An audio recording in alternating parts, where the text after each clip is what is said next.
Top scientists in France say that a second wave of COVID-19 infections is around the corner and highly likely to sweep across the country in the autumn or winter.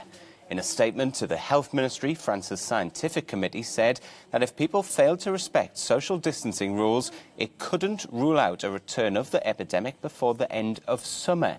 France is on the growing list of European countries dealing with an uptick in coronavirus cases over the holiday season. Restrictions have been strengthened to limit the spread of the virus, including mandatory airport testing for some travellers and tougher face mask rules. Well, France still has some of the highest infection numbers in Europe.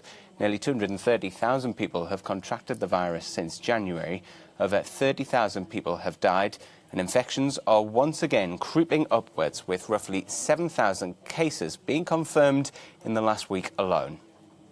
Our international correspondent Annelise Borges is following the story from Paris. She outlined some of the recommendations we've heard from France's scientific committee.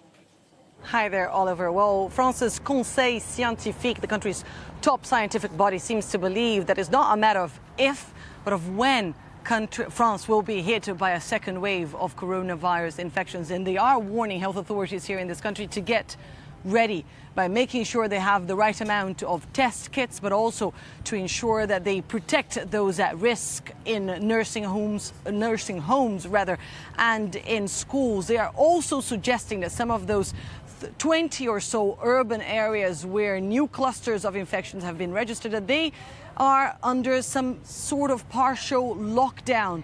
And they have been also warning the government should implement a more transparent communication strategy, because this scientific body says that for now, how this pandemic evolves is in the hands of the French public, and they must understand the importance of respecting those social distancing rules, like, for example, wearing masks. France has registered some 3,000 new cases in the last 3 days, and this scientific body says if this trend continues, we could see a second wave of infection hitting this country by the end of summer.